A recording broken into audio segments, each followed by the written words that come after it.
जनपद बलिया के शिक्षा क्षेत्र बेलहरी में प्राथमिक विद्यालय पिंडारी पर आज एक शिक्षा चौपाल का आयोजन किया गया।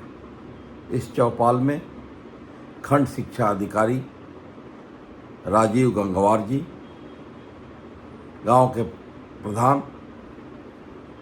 प्रधान प्रतिनिधि सुदामा यादव जी, ARP अजय गुप्ता, विद्यालय के प्रधानाध्यापक अनूप कुमार गुप्ता और प्राथमिक शिक्षक संघ के जनपदीय वरिष्ठ उपाध्यक्ष अजय मिश्र की उपस्थिति और गांव के स्कूल में पढ़ने वाले बच्चों के बहुत सारे अभिभावकों ने चौपाल में हिस्सा लिया।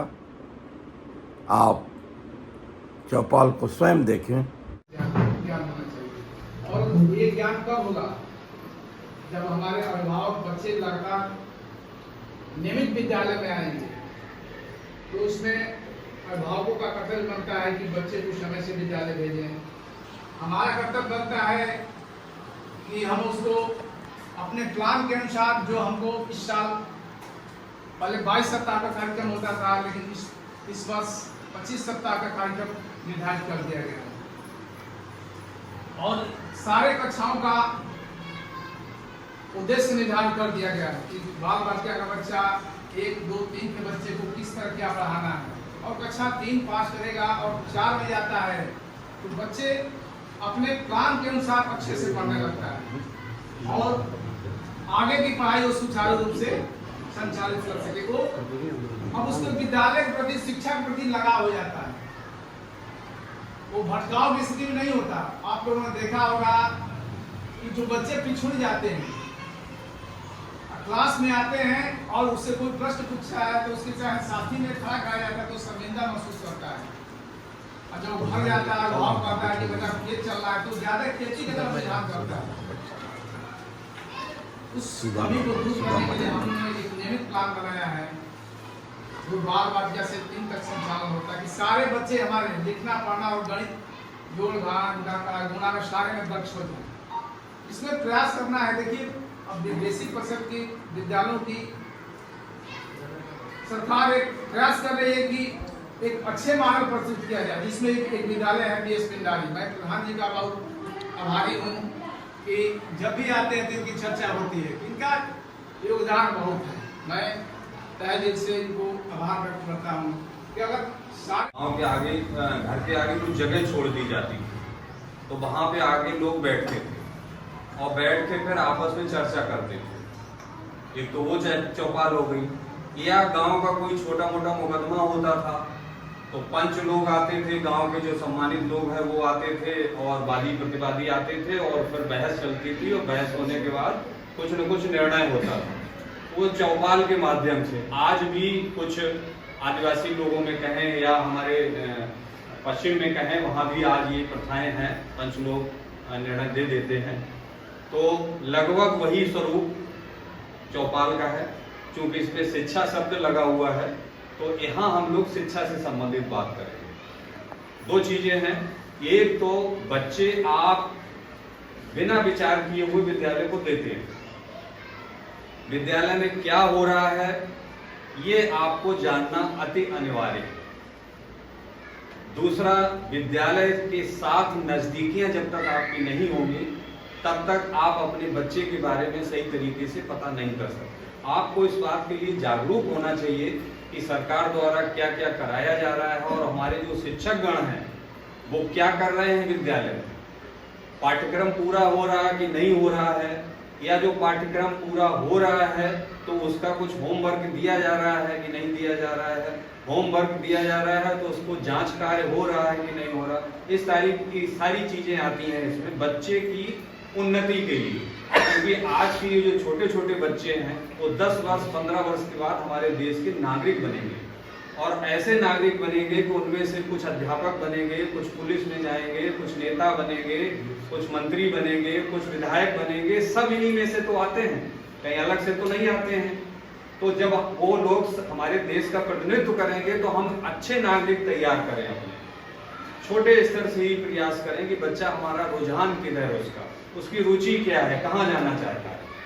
इसी तरीके से ये सारा कार्य हमारे अध्यापक लोग करते हैं कि बच्चे की रुचि क्या है।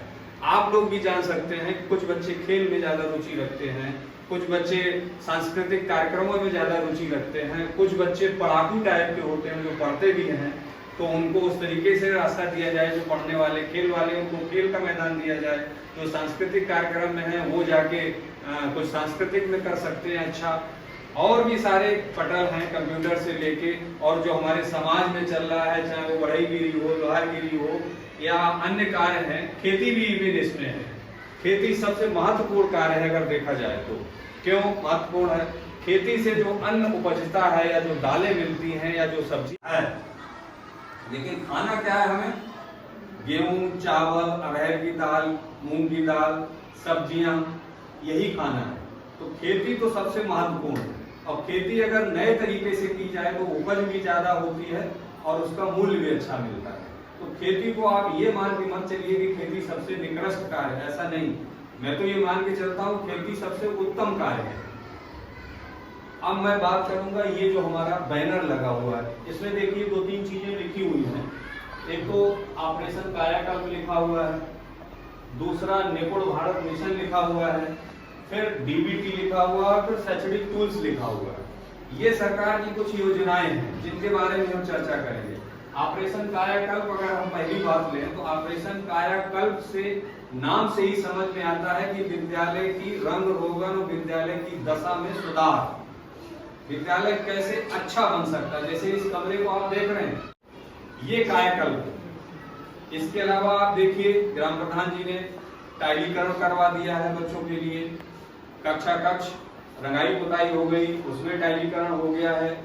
इसके अलावा पीने की पानी, जो हमारी मूलभूत आवश्यकताएं बच्चों की, क्या? सबसे पहले शुद्ध पानी, शौचालय, मूत्रालय, मल्टीपल हैंड वॉश, कक्षा कक्षों में ब्लैक बोर्ड, उसके बाद टाइलीकरण।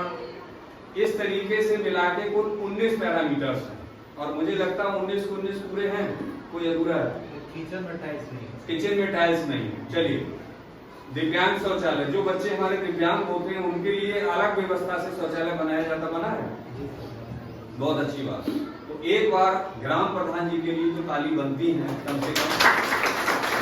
इनके सहयोग से हमारा विद्यालय सुसज्जित है, कायाकल्प में पूरित है, क्योंकि कायाकल्प की पूर्णतः जिम्मेदारी हमारे ग्राम पंचायत को ही दी गई थी, और बखूबी उन्होंने निभाया है। इसके लिए वास्तव में प्रशंसनीय है, निश्चित तौर पर प्रशंसनीय है। और इन्होंने 2 बातें उल्लेख किया है कि भवन जर्जर, इसके लिए जब भी हमारा बजट आएगा मैं उसमें प्रस्तावित करूंगा।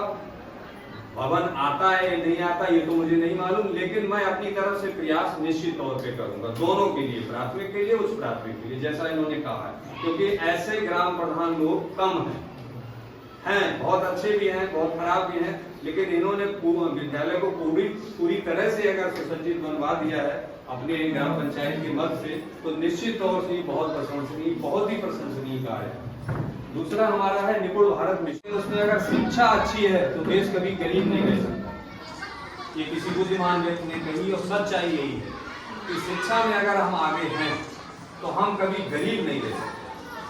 अपने परिवार से, अपने जिले से, अपने प्रदेश से, अपने देश से, शिक्षा ही वो ऐसी चीज है जो हमें अमीर बना सकती है, हमें कोई न कोई रोजगार दे सकती है, हमें नए तरीके सिखा सकती है। शिक्षा का होना बहुत जरूरी है। तो ये निपुण भारत का मतलब यही है कि हमारा प्रत्येक बच्चा, राष्ट्रीय शिक्षा नीति 2019-20 जो लागू हुई है, उसका मतलब यही है कि देश का प्रत्येक बच्चा, चाहे वो लड़का हो, चाहे वो लड़की हो, चाहे वो दिव्यांग हो, मल्टी दिव्यांग हो, जो कई तरह की दिव्यांगता बच्चों में होती, सारे बच्चों को शिक्षित करना है और प्रॉपर तरीके से शिक्षित करना है। उसके लिए लक्ष्य निर्धारित किया गया है। क्या किया गया? ये देखिए लिखे हुए, बाल वाटिका से लेके, बाल वाटिका का मतलब होता है जो हमारे बच्चे आंगनबाड़ी में जाते हैं, उनके लिए भाषा हिंदी, हमारी हिंदी भाषा। इसके बाद गणित, 2 विषयों को हमारे विभाग में लिया है, भाषा और गणित। कक्षा 3 तक को लिया है। कक्षा 3 तक के लक्ष्य को यदि हमने बच्चों को प्राप्त करा दिया तो ऊपरी कक्षाओं में वो अपने आप परिश्रम की आवश्यकता नहीं होगी। सबसे मुख्य कठिन कार्य हमारा यही होता है, बाल वाटिका से लेकर कक्षा 3 तक। ये हमारे वैज्ञानिकों ने तैयार किया है। उसका कारण ये भी है कि 8 या 9 वर्ष तक का जो बच्चा होता है उसका 95% यानी 95% उसका मस्तिष्क जो दिमाग है वो विकसित हो जाता है। ये वैज्ञानिकों ने बताया। तो अगर 95% दिमाग विकसित हो जाता है बच्चे का, तो हमें सबसे ज्यादा जोर देना पड़ेगा इस पे, बाल वाटिका से लेकर कक्षा 3, और यहीं पे लक्ष्य निर्धारित किया है सरकार ने। ये लक्ष्य प्रत्येक बच्चे को हमें प्राप्त कराना है और उसके लिए समय सीमा भी दी है। समय सीमा हमारी 2025-26 तक है। 2025-26 तक प्रत्येक बच्चे को ये लक्ष्य हमें हासिल कराना है, लेकिन उसके बीच में भी कुछ सीमाएं दी हैं। कुछ विद्यालय गोद लिए गए, जो गोद लिए गए विद्यालय हैं उनमें हमें दिसंबर 2023 तक विद्यालय को निपुण बनाना। निपुण बनाने का मतलब यही है कि बच्चे को ये हिंदी और गणित में ये चीजें आनी चाहिए। जब वो बच्चा ये हासिल कर लेगा तो वो बच्चा निपुण कहलाएगा। और जब विद्यालय में लगभग 80% बच्चे ये हासिल कर लेंगे तो वो विद्यालय निपुण हो जाएगा। इसी तरीके से ग्राम पंचायत निपुण होगी, फिर ब्लॉक निपुण होगा, फिर जिला निपुण होगा, फिर प्रदेश निपुण होगा, और फिर भारत निपुण होगा। भारत निपुण लिखा हुआ है इसमें, निपुण भारत मिशन, यानी पूरे देश की बात है। ये जो काम हो रहा है पूरे देश में नहीं, पूरे देश में ये काम चल रहा है। यहाँ भाषा का प्रयोग किया गया, क्योंकि हम हिंदी भाषी हैं तो यहाँ हिंदी में काम करेंगे। जो तमिल, तेलुगु या अन्य पंजाबी भाषाएं हैं उनके यहाँ उस भाषा पे काम चल रहा है, उस भाषा को जोर दिया जा रहा है। बच्चे की मूलभूत आवश्यकता है कि उसने मातृभाषा अच्छी तरीके से सीख ली और जोड़ घटाना सीख लिया तो वो कुछ भी कर सकता है। और जैसा मैंने बताया कि 9 वर्ष 10 वर्ष तक बच्चे का लगभग मस्तिष्क पूर्णतः विकसित हो जाता है, और इस अवस्था में यानी 3 वर्ष से लेकर 9 वर्ष तक बच्चे को हम जो सिखाएंगे, जो पढ़ाएंगे, वो जीवन में कभी भूल नहीं सकता। आप लोग खुद देखिए, आपने बचपन में जो कुछ चीजें ऐसी रही होंगी जो आपने सीखी होंगी वो आज तक आपको याद होगी। इसीलिए हमारा सबसे ज्यादा जोर जो है बाल वाटिका से कक्षा 3 के लिए दिया गया है। तो इस तरीके से हमें अपने प्रदेश को, अपने पहले तो अपना विद्यालय को निपुण बनाना है, फिर जिले को बनाना है।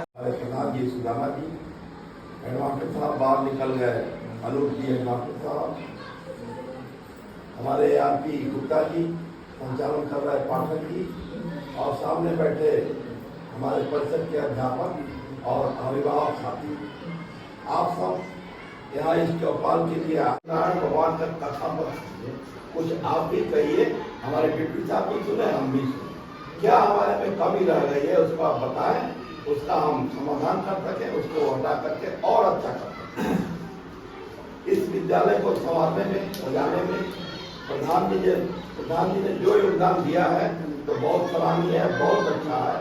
लेकिन हमारी एक शिकायत भी है कि इन्होंने सौतेलापन किया है।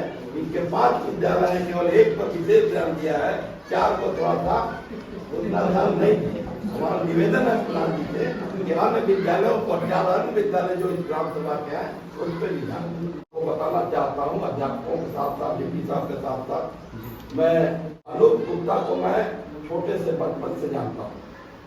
अनूप गुप्ता हमको चाचा कहता है आज भी, और ये सुदूर के ब्लॉक मुरली छपरा में सहायक अध्यापक था। इसका पदोन्नत होना हुआ तो इसने हमसे पूछा कि कहाँ जाए, तो हमने कहा कि तुम चले जाओ पिंडारी, तुम्हारे लिए वही विद्यालय है, उसको सजाओगे, संवारोगे और बढ़िया करोगे, वहाँ के लोगों को इसका लाभ मिलेगा। इसको आने में थोड़ी कठिनाई हो रही थी विभाग के तरफ से, उसमें भी हमने सहयोग किया और इसको यहाँ पर स्थापित किया, और इसका लाभ आप सबको मिल रहा है। क्या लाभ शासन की मंशा के अनुरूप हमको मिल रहा है, आपको मिल रहा है, ये तो डिप्टी साहब ने विस्तार से बता दिया। शासन, मुख्यमंत्री जी, प्रधानमंत्री जी, सबकी मंशा यही है कि स्कूल में बढ़िया से बढ़िया व्यवस्था हो जाए, बढ़िया से बढ़िया पढ़ाई हो और बच्चे हमारे योग्य बने, निपुण बने। निपुण का मतलब जो भी उनको जानना है, जितना स्तर उनको जानना चाहिए उतना स्तर तक वो जाने। मैं डिप्टी साहब विस्तार से सब कुछ बता दिए हैं, उस तरफ न जा करके मैं आपसे केवल थोड़ा सा एक निवेदन करना चाहूँगा। जैसे प्राइवेट स्कूलों में जाने के लिए, भेजने के लिए आप बच्चों को नहलवाते हैं, ड्रेस बनाते हैं, तैयार करते हैं, पीठ पे बैग लगाते हैं, बस तक या स्कूल तक पहुंचाने जाते हैं, उस तरह से यहाँ उतना न करिए, लेकिन कुछ तो करिए। नहा धोआ के उसको कपड़ा स्कूल का ड्रेस को अच्छे से पहना दीजिए, और ड्रेस पहनने के बाद जब यहाँ से पढ़ के वो घर जाता है तो उसकी कापी को एक बार आप भी पलटिए, देखिए कि विद्यालय में अध्यापक ने क्या पढ़ाया है, क्या सिखाया है, कुछ उसमें किया भी है कि जाके दिन भर बैठ के आ गया। बच्चा हमारा आता है सोमवार के दिन खाने के साथ ठाकुर है, रंजन है, अमित है, पूरी टीम बनती है तक जाके विद्यालय पूरी सजा संवारा जाता है। और मैं प्रधान जी को बुलाऊं उससे पहले आपका नाम भी सुदामा है, और सुदामा से क्या है? और जैसे आपने किसी की कृपा रही होगी तो सुदामा का महल बन गया, या सुदामा की कृपा रही तो शिक्षा का मंदिर हो गया। मैं निवेदन करूंगा आपसे, आपकी ग्राम पंचायत में इसके अलावे जो विद्यालय आपको रही है, इसलिए अभी आपका कार्यकाल भी है, एक बढ़िया सुंदर काम उस विद्यालयों पर भी हो जाए तो शायद आपका नाम और अलग हो जाएगा। पुनः आपसे निवेदन, प्राथमिक विद्यालय पंडितपुरा पिंडारी ग्राम सभा के पिंडारी प्राथमिक विद्यालय पर हुए चौपाल को देखा। आपने देखा कि खंड शिक्षा अधिकारी ने विस्तार से कैसे बताया कि शासन की मंशा, निपुण लक्ष्य, निपुण बनाना, पहले विद्यालय को, फिर ग्राम सभा को, फिर ब्लॉक को, फिर जनपद को, फिर प्रदेश को, फिर पूरे भारत को कैसे निपुण बनाया जा सकता है, आपने देखा। आपने यह भी सुना कि जनपद के, प्रदेश के, ब्लॉक के या गांव के परिषदीय विद्यालयों और प्राइवेट विद्यालयों में किस तरह के शिक्षक हैं, उनकी शैक्षिक स्तर क्या है, उनके शिक्षक की योग्यता क्या है। आप इस चौपाल के माध्यम से सुने, समझे। आप सबसे निवेदन है कि आप जज करें और अपने बच्चों को शासन की मंशा के अनुरूप और सुविधाएं युक्त परिषदीय विद्यालय में नामांकन करावें, बच्चों को पढ़ाएं, और बच्चे जब स्कूल से घर जाएं उनकी स्थिति को आप अवश्य देखें। आप सबका धन्यवाद।